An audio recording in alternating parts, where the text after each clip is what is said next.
দেয়াল টপকে পালাতে যেয়ে ধরা খেলেন ডিবির হারুন। ডিজিএফআইয়ের আয়নাঘর ভেঙে গুম হওয়া ব্যক্তিদের উদ্ধার করল জনতা। আমির হোসেন আমুর বাসা থেকে ডলারসহ 5 কোটি টাকা উদ্ধার। যশোরে এমপি শাহিন চাকলাদারের আবাসিক হোটেলে আগুন, নিহত 24। এবং সর্বশেষ জানাবো, হাসিনাকে আপাতত সময় দিয়েছে ভারত। এতক্ষণ শুনছিলেন সংবাদ শিরোনাম, এখন থাকছে বিস্তারিত। ঢাকা মহানগর পুলিশের প্রধান মোহাম্মদ হারুনুর রশিদ হযরত শাহজালাল বিমানবন্দর হয়ে পালানোর চেষ্টা করেছিলেন, কিন্তু তার আগে তাকে গ্রেপ্তার করা হয়েছে বলে শোনা যাচ্ছে, তবে সত্যতা নিশ্চিত করতে পারেনি কেউ। তার আগে তিনি পুলিশ সদর দপ্তরের দেয়াল টপকে পালিয়ে যান। পুলিশ সদর দপ্তরে একটি সূত্র জানিয়েছে, সাবেক প্রধানমন্ত্রী শেখ হাসিনা দেশত্যাগের খবর জানার পর শাহবাগের লোকজনের সংখ্যা বাড়তে থাকে। এর আগে হারুন দিনভর পুলিশ প্রধানের সাথে ছিলেন, কিন্তু হাসিনার দেশত্যাগের খবর পাওয়ার পর থেকে ওয়্যারলেসে তিনি কোনো নির্দেশনা দেননি। শেষে দুপুরে ডিবির হারুন পুলিশ সদর দপ্তর থেকে পালানোর চেষ্টা করেন। তিনি পুলিশ সদর দপ্তরের পূর্ব পাশে থাকা সিটি কর্পোরেশনের সীমানার দেয়াল টপকে সেদিন চলে যায়। পরে তিনি নর্মাল পোশাক পরে জনসাধারণের বেশে এখান থেকে বেরিয়ে যান। আরেকটি সূত্র জানিয়েছে, হারুন পুলিশ সদর দপ্তর থেকে বের হয়ে সোজা চলে যান হযরত শাহজালাল বিমানবন্দরে। সেখান থেকে পালানোর চেষ্টা করেন, কিন্তু তিনি ব্যর্থ হন। এই সময় সেনা সদস্যরা তাকে আটক করে, তবে সেখান থেকে তাকে কোথায় নেওয়া হয়েছে তা জানা যায়নি। এমন খবর সারাদিন বিভিন্ন জনের কাছ থেকে জানা হলেও সর্বশেষ সত্যটাকেও নিশ্চিত করতে পারেনি। আয়নাঘর থেকে মুক্ত হলেন মীর কাশেম আলীর ছেলে ব্যারিস্টার আরমান। দীর্ঘদিন নিখোঁজ থাকার পর খোঁজ মিলেছে মীর কাশেম আলীর ছেলে ব্যারিস্টার আরমানের। গতকাল সোমবার মধ্যরাতে তিনি মুক্ত হন। ব্যারিস্টার আরমানের পরিবার সামাজিক যোগাযোগ মাধ্যমে তার মুক্তির বিষয়টি নিশ্চিত করেছে। 2016 সালের 9 আগস্ট ব্যারিস্টার আহমেদ বিন কাশেম আরমানকে নিজ বাসা থেকে ধরে নিয়ে যায় আইনশৃঙ্খলা রক্ষাকারী বাহিনীর সদস্যরা। ঢাকা ক্যান্টনমেন্ট এলাকায় মিরপুর ডিওএইচএস এর 11 নম্বর সেকশনের 7 নম্বর রোডে 534 নম্বর বাড়ির দোতলায় থাকতেন তিনি। এই বাসা থেকেই 2 শিশু সন্তান, স্ত্রী এবং বোনের সামনে থেকে ধরে নিয়ে যাওয়া হয়েছিল তাকে। এরপর আর আনুষ্ঠানিকভাবে তার হদিস পাওয়া যায়নি। গতকাল সোমবার রাতে কর্নেল শামসের নেতৃত্বে রাতে 20 থেকে 25 জন সাবেক সেনা কর্মকর্তা ও গুম হওয়া ব্যক্তিদের স্বজনরা রাজধানীর ক্যান্টনমেন্টের কচুক্ষেত এলাকায় অবস্থান নেন। তারা গণমাধ্যমকে বলেন, ডিজিএফআইয়ের আয়নাঘরে অনেক মানুষকে অন্যায়ভাবে বন্দী করে রাখা হয়েছে। বন্দীদের ছাড়িয়ে নিতে আমরা অবস্থান নিয়েছি। তাদের অক্ষত অবস্থায় হস্তান্তর না করা পর্যন্ত আমরা ফিরব না। বন্দীদের মুক্তি না দেওয়া পর্যন্ত আমাদের অবস্থান চলবে। আমাদের সঙ্গে গুম হওয়া স্বজনদের সংগঠন মায়ের ডাকও যোগ দেয়। মুক্তির জন্য চাপ প্রয়োগের এক পর্যায়ে মুক্ত হওয়ার সংবাদ পাওয়া যায়। এ সময় উপস্থিত লেফটেন্যান্ট কর্নেল অবসরপ্রাপ্ত হাসিনুর রহমান বীর প্রতীক বলেন, বছরের পর বছর ডিজিএফআই, র্যাব ও পুলিশের বন্দিশালায় অসংখ্য মানুষকে গুম করে রাখা হয়েছে। রাতের মধ্যে তাদের মুক্তি দিতে হবে, তা না হলে দায়মুক্তির জন্য তাদের মেরে ফেলা হতে পারে। যদি আমাদের কাছে হস্তান্তর না করা হয়, তাহলে পরবর্তী ঘটনার দায় ডিজিএফআইয়ের বর্তমান কর্মকর্তাদের নিতে হবে। আমরা দাবিগুলো সেনা কর্তৃপক্ষ ও সেনা প্রধানকে পাঠিয়েছি। তাদের উত্তরে আপনাদের অপেক্ষায় আছি। এদিকে জামাত ইসলামের সাবেক আমির প্রয়াত গোলাম আজমের মেজ ছেলে সেনাবাহিনীর সাবেক ব্রিগেডিয়ার জেনারেল আবদুল্লাহিল আমান আজমি মুক্ত হয়েছেন। জামাত ইসলামের ভেরিফাইড ফেসবুক পেজে এই তথ্য নিশ্চিত করা হয়েছে। তাতে বলা হয়েছে, আমিরে জামায়াত অধ্যাপক গোলাম আজম রাহিমাহুল্লাহর সুযোগ্য সন্তান ব্রিগেডিয়ার জেনারেল আবদুল্লাহি আমান আল আজমি ফিরে এসেছেন। আল্লাহ তাআলা যেন সব গুমকৃতকে আমাদের মাঝে ফিরিয়ে দেন। যোগাযোগ করা হলে বাংলাদেশ ইসলামী ছাত্র শিবিরের কেন্দ্রীয় প্রচার সম্পাদক সাইদ আবদুল্লাহ আমান আজমির ফিরে আসার বিষয়টি নিশ্চিত করেছেন। 2016 সালের 22 আগস্ট দিবাগত রাতে জামাত ইসলামীর সাবেক আমির গোলাম আজমের ছেলে আবদুল্লাহিল আমান আজমিকে আটক করা হয়। ফেসবুক এক স্ট্যাটাসের মাধ্যমে গোলাম আজমের প্রবাসী আরেক ছেলে এই অভিযোগ করেন। সে সময় জামাত ইসলামীর ওয়েবসাইটে আমান আজমিকে আটকের অভিযোগ করা হয়। সেদিন রাত 12টার দিকে ঢাকার বড় মগবাজারের বাসা থেকে তাকে সাদা পোশাকে আইনশৃঙ্খলা বাহিনীর পরিচয় দিয়ে আটক করা হয়। আওয়ামী লীগ সরকার ক্ষমতা আসার পর আবদুল্লাহিল আমান আজমিকে সেনাবাহিনী থেকে বাধ্যতামূলক অব্যাহতি দেওয়া হয়। জামাত ইসলামের পক্ষ থেকে এরপর থেকে একাধিকবার দাবি করা হলেও সরকার বা আইনশৃঙ্খলা বাহিনীর পক্ষ থেকে আটকের বিষয়টি স্বীকার করা হয়নি। আমির হোসেন আমুর বাসা থেকে ডলারসহ 5 কোটি টাকা উদ্ধার।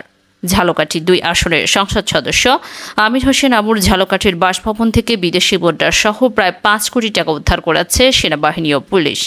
পুলিশ জানায়, সোমবার 5 আগস্ট দিবাগত রাত 12:30টার দিকে ঝালকাঠি শহরের রোনালসে রোডের আমির হোসেন আবুর বাসভবনে আগুন নেভাতে এসে ফায়ার সার্ভিসের সদস্যরা লাগেজ ভর্তি এই টাকা দেখতে পান। পরে বিষয়টি সেনাবাহিনী ও পুলিশকে জানালে তারা এসে লাগেজ ভর্তি টাকা উদ্ধার করেন। শেখ হাসিনা সোমবার দুপুরে পদত্যাগ করার পর বিকেলে বিক্ষুব্ধ জনতা আমির হোসেন আবু ঝালকাঠির বাসভবনে ভাঙচুর চালায় এবং অগ্নিসংযোগ করে। পরবর্তীতে ফায়ার সার্ভিসের কর্মীরা কয়েক দফা আগুন নেভানোর চেষ্টা করে নিয়ন্ত্রণে আনে, কিন্তু রাত 12টার দিকে স্থানীয়রা ওই ভবনের 3 তলায় আবার আগুন দেখতে পান। পরে খবর পেয়ে ফায়ার সার্ভিস কর্মীরা সেখানে এসে আগুন নেভানোর সময় পানি নিক্ষেপ করলে কয়েকটি পোড়া লাগেজ থেকে টাকার বান্ডিল বের হয়। ফায়ার সার্ভিস কর্মীটি বিষয়টি জেলা প্রশাসন ও পুলিশ কর্মকর্তাকে অবহিত করেন। পরে সেনাবাহিনী ও পুলিশ সদস্যরা এসে ওই টাকার লাগেজগুলো উদ্ধার করেন। এর মধ্যে থেকে তারা গণনা করে একটি লাগেজে অক্ষত 1 কোটি এবং অপর লাগেজগুলো থেকে গণনা করে আংশিক পোড়া 2,77,00,000 টাকা উদ্ধারের বিষয়টি নিশ্চিত করেন। এছাড়া ডলার, ইউরো সহ বিভিন্ন দেশে প্রায় 1 কোটি টাকা মূল্যমানের মুদ্রা হবে বলেও জানায় পুলিশ। ঝালকাঠি ফায়ার সার্ভিসের স্টেশন মাস্টার মোহাম্মদ শফিকুল ইসলাম বলেন, ভবনটি 3য় তলার কক্ষে অনেকগুলো কম্বলের লাগা আগুন নেভানোর সময় কিছু টাকার বান্ডিল বেরিয়ে আসে। এর সঙ্গে কয়েকটি লাগেজও পাওয়া যায়। বিষয়টি জেলা প্রশাসনকে জানায়। সেনাবাহিনী ও পুলিশ এসে টাকাগুলো উদ্ধার করে। বাংলাদেশের সাবেক প্রধানমন্ত্রী শেখ হাসিনা এখন দিল্লিতে রয়েছেন। তাকে আপাতত কিছুদিন সময় দিয়েছে ভারত। দিল্লির সর্বদল বৈঠকে এমনটাই জানিয়েছেন দেশটির পররাষ্ট্রমন্ত্রী এস জয়শঙ্কর। আনন্দবাজ পত্রিকা লিখেছে, মঙ্গলবার বাংলাদেশ পরিস্থিতি নিয়ে সব দলের সঙ্গে বৈঠকে বসেছিলেন এস জয়শঙ্কর। বৈঠকে ছিলেন কেন্দ্রীয় স্বরাষ্ট্রমন্ত্রী অমিত শাহ, প্রতিরক্ষামন্ত্রী রাজনাথ সিং, সংসদ বিষয়ক মন্ত্রী কিরেন রিজিজুও। সূত্রের বরাত দিয়ে আনন্দবাজারের খবরে বলা হয়েছে, বাংলাদেশ নিয়ে ভারতের কী অবস্থান সর্বদল বৈঠকে উপস্থিত সকল সংসদকে তা জানিয়েছেন জয়শঙ্কর। তার বক্তব্য অনুযায়ী আপাতত ভারত হাসিনাকে কিছুদিন সময় দিতে চায়। তার ভবিষ্যৎ পরিকল্পনা কী তা তিনি ভারত সরকারকে জানাবেন। সেই ভাবনা চিন্তার জন্য সময় দিচ্ছেন। হাসিনার পরিকল্পনা জানার পর পরবর্তী সিদ্ধান্ত নেবে নয়াদিল্লি। বাংলাদেশে প্রবাসী ভারতীয় নাগরিকদের পরিস্থিতি নিয়েও এই বৈঠকে আলোচনা হয়েছে। কেন্দ্র জানিয়েছে, বাংলাদেশ সেনাবাহিনীর সঙ্গে যোগাযোগ করেছে নয়াদিল্লি। পরিস্থিতি কোন দিকে গড়ায় তা দেখা হচ্ছে। সর্বদল বৈঠকে সংসদের জয়শঙ্কর বলেছেন, যে পরিস্থিতি বাংলাদেশে তৈরি হয়েছে তা দিকে আমরা নজর রাখছি। সঠিক সময় এলে ভারত সরকার সঠিক পদক্ষেপ করবে। যুগে যুগে স্বৈরশাসকরা একটি ভুল করে থাকে। জনগণের রুদ্র রোষ থেকে বাঁচতে প্রথমে পুলিশকে ব্যবহার করে, তাতে কাজ না হলে বিটিআর বিজিবি নামায়। শেষ কোরামিন হচ্ছে সেনাবাহিনী এবং কারফিউ। শেখ হাসিনাও একই পথ ধরে বিদায় নিলেন। কারফিউ পূর্ব পাকিস্তানে হাজির হয় আইয়ুব খান। 10 বছর উন্নয়নের গল্প শুনিয়ে 69 এসে গণরোষে পড়ে যায়। বাঁচার জন্য জারি করে কারফিউ, কিন্তু শেষ রক্ষা হয়নি। ক্ষমতা ছেড়ে বিদায় নিতে হয় তাকে। পাদপিটি হাজির হন জেনারেল ইয়াহিয়া খান। মহান মুক্তিযুদ্ধের মধ্য দিয়ে অর্জিত হয় স্বাধীনতা। স্বাধীন বাংলাদেশে 1982 সালে নির্বাচিত সরকারকে বন্দুকের নলের মুখে হটিয়ে ক্ষমতা নেয় জেনারেল এরশাদ। জারি করে কারফিউ। আন্দোলনের মুখে 1986 সালে এরশাদ যায় অবস্থা, তখনই শেখ হাসিনার ঘাড়ে ভর করে একটি পাতানো নির্বাচনের মধ্য দিয়ে সেই দফা বেঁচে যায় এরশাদ।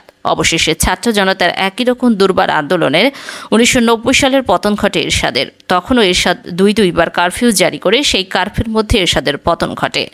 ইতিহাস ঘুরে ফিরে আসে। শেখ হাসিনার ভাগ্যে একই পরিণতি হলো। এবারও শেখ হাসিনার পতন ঘটল কারফিউ জারির মধ্য দিয়ে। কোটা বিরোধী ছাত্র আন্দোলনের উত্তাল তরঙ্গের মাঝে বারবার ঘৃণা ছাড়িয়েছে শেখ হাসিনা। সবশেষে আন্দোলন দমন করার জন্য পুলিশ লেলিয়ে দেন তিনি। রংপুরের বেগম রোকেয়া বিশ্ববিদ্যালয়ের শিক্ষার্থী আবু সাইদ সেই লেলিয়ে দেওয়া পুলিশের গুলিতে প্রথম শহীদ হন। একই সঙ্গে পুলিশের গুলিতে সহস্রাধিক ছাত্র জনতা শহীদ হয়। খালি হয় সহস্রাধিক মায়ের কোল। এইসব মা বাবার জন্য গ্রেট স্যালুট। এখনও আহত বহু শিক্ষার্থী চিকিৎসাধীন। তাদের সুচিকিৎসা জরুরি। যশোরের চিত্রামোড়ে জেলা আওয়ামী লীগের সাধারণ সম্পাদক ও সংসদ সদস্য শাহিন চাকলাদারের বালিকানাধীন জাবির ইন্টারন্যাশনাল আবাসিক হোটেলে আগুন নিহতের সংখ্যা বেড়ে 24 জনে দাঁড়িয়েছে। সংবাদ মাধ্যমকে বিষয়টি নিশ্চিত করেছেন খুলনা ফায়ার সার্ভিস ও সিভিল ডিফেন্স কন্ট্রোল রুমের প্রধান আব্দুল কাদির। খুলনা ফায়ার সার্ভিস ও সিভিল ডিফেন্সের উপপরিচালক মামুন মাহমুদ বলেন, ধোঁয়ায় শ্বাসরোধ হয়ে বেশিরভাগ মানুষ মারা গেছে। আমরা 20 থেকে 30 জনকে উদ্ধার করতে পেরেছি।